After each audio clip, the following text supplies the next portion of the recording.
Welcome back ulit sa ating mga isda, no? Wala may isda kung wala is yo. Yan, no?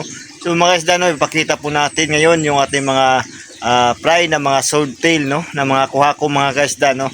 Kung bakit nga ba natin hindi nilalagyan ng mga plants yung ating mga fry na mga swordtail mga kaisda, no? Siyempre ating yung alaman mga kaisda, bakit hindi natin nilagyan ng mga plants. So siyempre mga kaisda, ito yung ipapakita din natin na fry ng ating mga swordtail kuha ko mga kaisda, no? So kung nakikita nyo mga kaisda, wala talaga nilagay natin ng mga plants dyan, no? O yan, no? So may mga dahon lang dyan dahil may puno kasi ng lansones dito mga kaisda. Kaya yan, no? Mga kaisda, no? Bakit nga ba natin hindi nilagyan ng fly dito, ng plants, no? Bakit hindi natin nilagyan ng plants? Dahil pag once kasi mga kaisda nilagyan natin ng plants, ay madali lang maitlugan ng mga dragonfly. Pero pag once na ganito nakakalaki mga kaisda, yan, okay na yan lagyan ng mga plants dahil hindi na kaya yan kainin ng mga tawag ito, anak ng dragonfly. Pakita natin mga kaisda, ha. Ito mga kaisda, no? Mga fly ito. Ito yung ating mga red cap. So pag ganito nakakalaki mga kaisda, yung mga fly nyo, ay pwede nyo nang lagyan ng plants dahil hindi na talaga yan makakain ng mga dragonfly. Pero pag once na maliit pa mga kaisda, gaya nito, di ba? Dahil dito mga kaisda, bago lang po natin ito nilagyan ng tubig, no? At siyempre dito natin pinapaanak yung ating mga swordtail. Wala po tayong nakikitang kahit anong plants na nilagay dito. Dahil pag once na maliit talaga yung ating mga fry mga kaisda, yan yung tawag ito, madaling mahuli ng mga dragonfly. Pakita po natin ang mga fry dito mga kaisda, no? Try po natin, o yan. Kung nakikita nyo yun mga kaisda, yan, o. Pag ganyan kaliit mga kaisda, yan, pag ganyan kaliit ang fry, tapos yung mga fry kasi ng mga swordtail mga kaisda, pag once na nandyan yan sa nilagyan po natin yan ng plants, yung mga fry kasi is nandun lang sa mga plants, no? Doon po sila dumadapo ba yung tawag yan, no? Doon sila nag-standby yung mga fry. So pag once na doon sila mag-standby sa plants, tapos may mga anak na mga dragonfly, so unti-unting mauubos yung ating mga fry ng ating mga swordtail mga kaisda dahil sila yung kinakain ng mga dragonfly.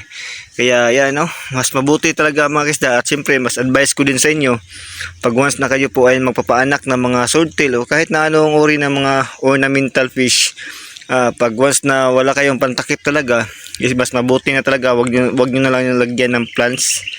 Dahil pag once na lagyan kasi ng plants mga kaisda, sabi ko nga, is maanakan lang ng mga dragonfly at yan yung kakain ng mga fry ng ating mga isda, no, ating pinapaanak.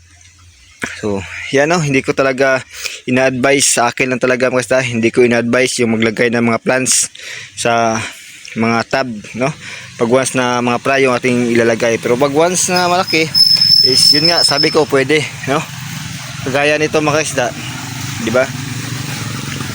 Dahil ganyan nakalaki, mahirap na yan makain ng mga dragonfly. Yan. So pwede nyo lagyan ng mga plants mga kaisda dahil hindi naman yan mahuli na ng dragonfly dahil yan po ay mga malalaki na. I-compare mo dun sa bagong anak lang mga kaisda, sobrang liit talaga, no? Nakikita nyo mga kaisda, ito ay fry din ito ng mga swordtail mga kaisda. So ito yung ating pinapaanak bago lang. So may dalawang nag-anak na dito at tatlo. Dalawa na yung nag-anak mga kaisda. Ito kinuha na natin. Yan mga kaisda. Yun yung mga fry nila.